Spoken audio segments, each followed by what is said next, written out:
Hi friends, welcome to Kulathur Cooking. இந்த மாதிரி உதிரியான டேஸ்டியான பாஸ்தா சாப்பிடுறதுக்கு ஹோட்டல் தான் போணுமா என்ன? வீட்லயே நம்ம ரொம்பவே ஈஸியா வீட்ல இருக்கிற இன்கிரிடியன்ஸ் வச்சு ரொம்பவே சிம்பிளா செஞ்சிடலாங்க. இது எப்படி செய்யறதுன்னு சொல்லி பாக்குறதுக்கு முன்னாடி நீங்க ஃபர்ஸ்ட் டைம் நம்ம சேனல் பாக்குறவங்க அந்த சேனலை சப்ஸ்கிரைப் பண்ணிக்கோங்க. வாங்க நம்ம செய்ய ஆரம்பிச்சிடலாம். ஃபர்ஸ்ட் நம்ம இந்த டிஷ் செய்யறதுக்கு ஒரு ஃப்ரை பேன்ல 4 டேபிள் ஸ்பூன் எண்ணெய் ஊத்திக்கோங்க. எண்ணெய் ஹீட் ஆனதும் 2 மீடியம் சைஸ் ஆனியனை இந்த மாதிரி கட் பண்ணி சேர்த்துக்கோங்க.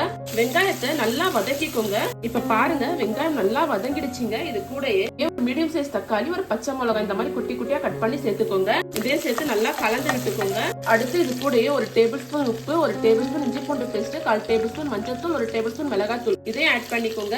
ஆட் பண்ணி நல்லா கலந்து விட்டுக்கோங்க. நம்ம ஸ்டார்டிங்ல இந்த மிளகாய் தூள் எல்லாம் சேர்க்கும் போது அந்த மசாலா நல்லா வெந்து நல்லா கலர் கொடுக்கும் நம்ம பாஸ்தாக்கு. இப்ப நம்ம போட்ட தக்காளியே வதங்கணும், நம்ம போட்ட மசாலாவோட பச்சை ஸ்மெல்ல போகணும். அதுக்கு ஒரு 5 நிமிஷம் ஸ்லோ ஃபிளேம்லயே வச்சு இதை நல்லா வதக்கிக்கோங்க. நீங்க ஹை ஃபிளேம்ல வச்சு வதக்குனீங்க அப்படின்னா மசாலா எல்லாம் போட்டுருக்கதால சீக்கிரமே கரிஞ்சிடும், கலர் சேஞ்ச் ஆகும் நம்ம பாஸ்தா. அது வெங்காயம் தக்காளி இந்த மாதிரி நல்லா வதங்கினதுக்கு அப்புறம் இது கூடயே 300 கிராம் பாஸ்தாவை ஆட் பண்ணிக்கோங்க. இது கூடயே 150 கிராம் போன்லெஸ் சிக்கன் இந்த மாதிரி சின்ன சின்ன பீசஸா கட் பண்ணிருக்கீங்க. இதை இது கூட சேர்த்துக்கோங்க. இது எல்லாமே சேர்த்து இந்த மசாலா கூட நல்லா கலந்து விட்டுக்கோங்க.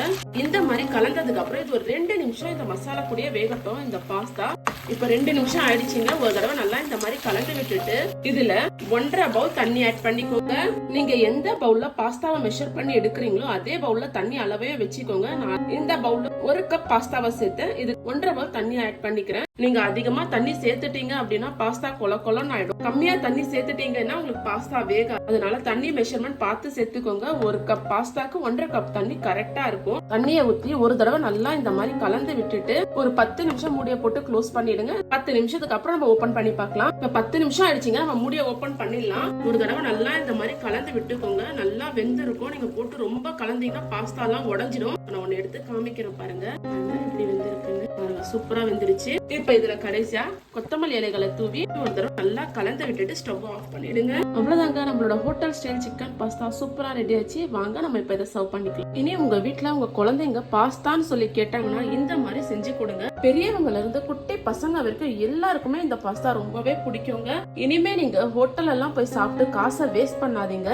நான் சொன்ன மாதிரி நீங்க செஞ்சீங்கன்னா இந்த மாதிரி உதிரியான பாஸ்தாவை நீங்க வீட்லயே ரெடி பண்ணிடலாம். நீங்களும் இதே மாதிரி செஞ்சு பார்த்துட்டு எப்படி வந்ததுன்னு எனக்கு மறக்காம கமெண்ட்ல சொல்லுங்க. நம்ம சேனலை சப்ஸ்கிரைப் பண்ணிக்கோங்க. தேங்க்யூ.